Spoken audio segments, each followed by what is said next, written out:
आज वैसे तो ईद की मुबारकबाद देनी चाहिए और आप सबको ईद मुबारक हो, लेकिन इस अत्यंत गंभीर मुद्दे को लेकर हम आपके सामने आए हैं क्योंकि मणिपुर इस देश का हिस्सा है, 2 महीनों से जल रहा है और इस देश के प्रधानमंत्री को रत्ती भर इस देश के एक अभिन्न हिस्से की चिंता नहीं है।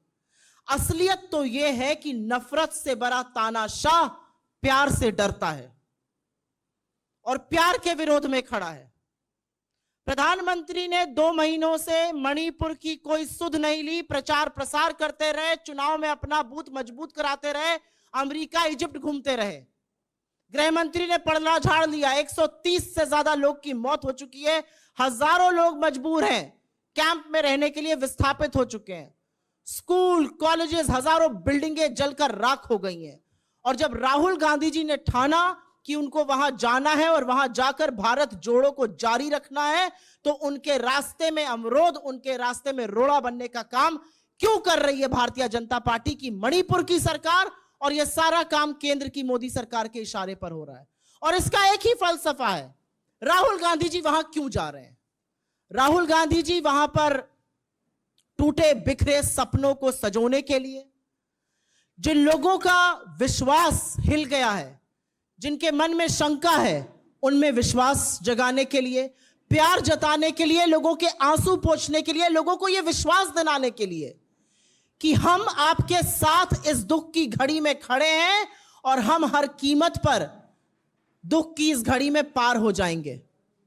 इसलिए राहुल गांधी जी वहां पर जा रहे हैं। राहुल गांधी जी वहां पर प्रेम का संदेश देने जा रहे हैं। राहुल गांधी जी वहां पर लोगों से मिलने जा रहे हैं। राहुल गांधी जी वहां पर लोगों को ढांढस बंधाने जा रहे हैं और जिस नफरत के बाजार में मोहब्बत की दुकान खोलने की उन्हें ठानी है, उसको आगे बढ़ाने के लिए जा रहे हैं। इसमें किसी को क्या आपत्ति हो सकती है? राहुल जी मणिपुर पहुंचते हैं, इंफाल के एयरपोर्ट से निकलते हैं, महज 20 किलोमीटर दूर उनका काफिला चलता है और विष्णुपुर में उसको रोक लिया जाता है। उस काफिले को क्यों रोका गया?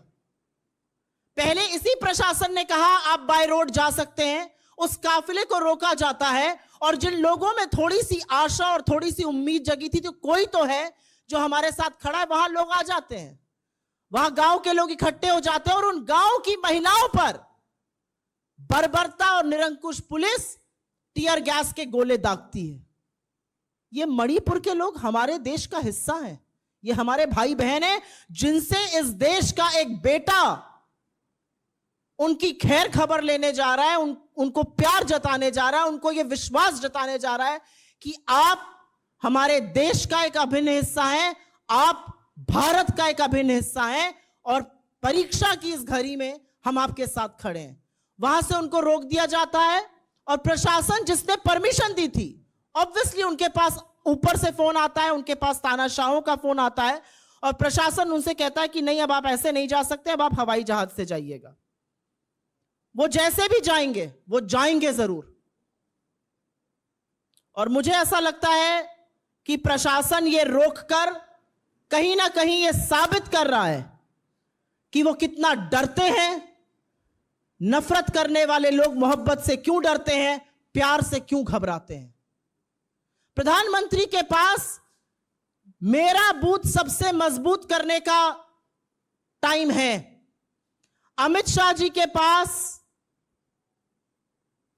बिहार घूमने का वक्त है, जेपी नड्डा जी के पास राजस्थान जाकर झूठ परोसने का वक्त है, लेकिन इनमें से किसी के पास यह वक्त नहीं है कि वो जाकर मणिपुर में लोगों का हाल जान सकें, उनके आंसू पोंछ सकें। ऐसा क्यों है? और इस बात का जवाब तो मिलना चाहिए कि ऐसा क्यों हो रहा है।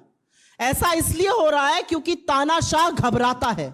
तानाशाह को लगता है अगर भारत जुड़ गया और भारत जोड़ने पर यह आदमी आमादा है, तो कहीं ना कहीं मेरी जो नफरत और डर के बूते पर बनाई हुई इमारत है वो ध्वस्त हो जाएगी और वो ऑलरेडी ध्वस्त होना शुरू हो गई है।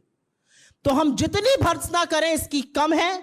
राहुल गांधी जी इस देश के एक हिस्से में उन लोगों से मिलने गए हैं जो 2 महीने से पीड़ित हैं, उनके आंसू पोंछने गए हैं, उनको मोहब्बत जताने गए हैं, उनको रोकना पाप है। और क्या जुर्म है? इस देश में किसी के घाव पर मरहम लगाना आज जुर्म है? इस देश में देशवासियों का हालचाल पूछना आज जुर्म है? किसी से मुलाकात करना आज पाप है? भाईचारा फैलाना पाप है? इसके बारे में जवाब एक निरंकुश तानाशाह और उसकी बर्बर सरकार को जरूर देना पड़ेगा। और मैं कुछ वाकये जरूर बता देती हूं।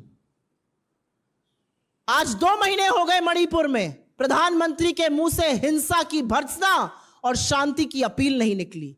यह भी सच है कि अमित शाह वहां दौरे पर गए और जब वो वापस आए तो हिंसा और बढ़ी और लोगों की मौतें हुई। तो क्या प्लान क्या है? एक ऑल पार्टी मीटिंग बुलाई जाती है जिसमें प्रधानमंत्री ही नहीं है। उस मीटिंग में जो एकमात्र रिप्रेजेंटेटिव मणिपुर के हमारे पूर्व मुख्यमंत्री थे, उनको कुल गिनकर 3 मिनट बोलने दिया जाता है। आपका प्लान क्या है मणिपुर में शांति बहाल करने के लिए? मीडिया को मैनेज करके आप मणिपुर की आग और हिंसा को शांत नहीं कर सकते हैं। मणिपुर के लोगों से बात कीजिए, उनका विश्वास जीतिए और जो ये कोशिश कर रहा है उस कोशिश को और आगे बढ़ाइए। और मैं ये इसलिए कहना चाहती हूं क्योंकि कांग्रेस हर बार जब इस देश पर संकट आया है, जब इस देश पर दिक्कतें आई हैं, तो खड़ी हुई है। चाहे वो महात्मा गांधी हो जो नोआखली पहुंच गए थे अपनी जान की बाजी लगाकर और हिंसा को शांत करके अमन चैन बहाल कर ही उन्होंने बात मानी थी, या चाहे वो नेहरू हो जिन्होंने यही दिल्ली में समस्या हुई और वो खुद मैदान में उतर गए, या इंदिरा जी हो जो बेलछी खुद पहुंच गए, और या आज राहुल जी हो जो खुद पहुंच गए हैं और चाहते हैं कि यह हिंसा रुक जाए, क्योंकि हिंसा की लेश मात्र एक सभ्य समाज में जगह नहीं है। लेकिन उनको रोका जा रहा है। रोकना हिंसा को है, बचाना लोगों को है। रोका राहुल गांधी को जा रहा। और ये पहला वाक्य नहीं है। जब हाथरस जा रहे थे तब आपने रोका था, जब लखीमपुर जा रहे थे तब आपने रोका था। हर बार अगर राहुल गांधी जी लोगों के साथ खड़े होने के लिए जाते हैं तो आप रोकते हैं, लेकिन इतिहास भी साक्षी है कि वो जहां जाने के लिए निकलते हैं अंततोगत्वा वहां पहुंचते जरूर है। हम इसकी भर्त्सना करते हैं और इस सरकार से उम्मीद करते हैं कि मणिपुर में जो कोई भी शांति बहाल करना चाहता है, अमन चैन लाना चाहता है, भाईचारा लाना चाहता है, उसके रास्ते में आप अवरोध, उसके रास्ते में आप कांटा नहीं बनेंगे, वरन वहां पर शांति बहाल करने की खुद भी प्रयास करेंगे।